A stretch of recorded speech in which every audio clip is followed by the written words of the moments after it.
Hello guys, welcome back to my another mini vlog.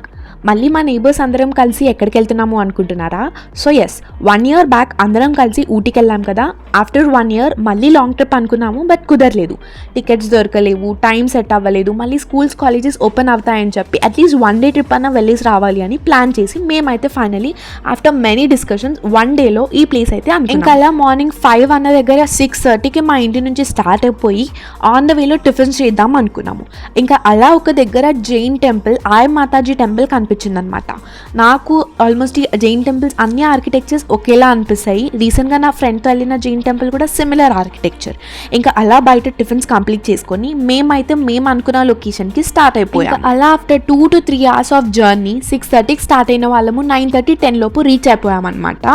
So ఇది వచ్చేసి బీదర్లో ఉన్న Shri journey Narasimhaswamy temple. మన సౌత్ ఇండియాలో ఒకే ఒక్క దేవుడు అనమాట. వాటర్లో నుంచి వెళ్ళి దేవుణ్ణి చూసి రావడం, ఇది ఒకటి టెంపుల్. వాటర్లో వెళ్తున్నాం కాబట్టి మేమందరం నార్మల్ డ్రెస్సెస్లోనే వెళ్ళిపోయామన్నమాట. సో ఈ టెంపుల్లో నా ఎక్స్పీరియన్స్ ఎలా ఉందో నేను ఈ వీడియోలో షేర్ చేస్తాను. టెంపుల్కి రీచ్ అయ్యాక మేమైతే మా కార్స్ పార్క్ చేసేసి టెంపుల్కి ఒక 2 minutes వాక్ ఉంటుంది. ఇంకా అలా నడిచేసి టికెట్ కౌంటర్ దగ్గరికి వెళ్ళి మేము 18 members వెళ్ళాం కాబట్టి 18 tickets తీసేసుకున్నాం అనమాట. సో టికెట్స్ ప్రైస్ వచ్చేసి 10 rupees అండ్ అలాగే 100 rupees ఉంటుంది. 10 rupees ఏంటి అంటే ఒక 4 to 5 lanes అంటే కొంచెం నడవాలి. అదే 100 rupees అయితే కొంచెం 1 single లైన్లో డైరెక్ట్ ఎంట్రన్స్లోకి వెళ్ళిపోతారు అనమాట. సో దీంట్లో నాకు ఏమంత పెద్ద తేడా అనిపించలేదు. నాకు కొన్ని డిసడ్వాంటేజెస్ అండ్ అడ్వాంటేజెస్ ఉండే. ఏంటి అంటే ఫస్ట్ థింగ్, సరౌండింగ్స్ అస్సలు బాగాలేవన్నమాట. మేబీ వాళ్ళు ఇంకా డెవలప్ చేయొచ్చు, ఇంకా నీట్ మెయింటైన్ చేయొచ్చు, బట్ అసలు నీట్నెస్ చాలా చాలా తక్కువ. అసలు ఎక్కడ డస్ట్ అక్కడే చాలా వర్స్ట్గా ఉండే. సెకండ్ థింగ్ ఏంటి అంటే వాటర్.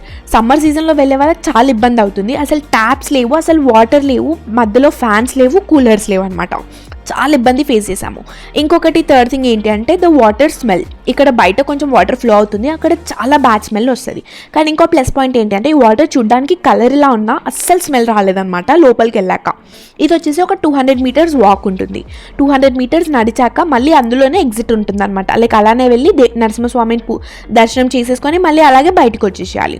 సో వాటర్లో ఉన్నంతసేపు మనకు ఎక్కువ ఏమీ ఇబ్బంది కలగదు. అలా ఫోర్త్ థింగ్, మెయిన్ థింగ్ మేము డిసప్పాయింట్ అయిన విషయం ఏంటి అంటే చేంజింగ్ రూమ్స్ అస్సలు బాగాలేవన్నమాట. చాలా వర్స్ కండిషన్లో ఉండే.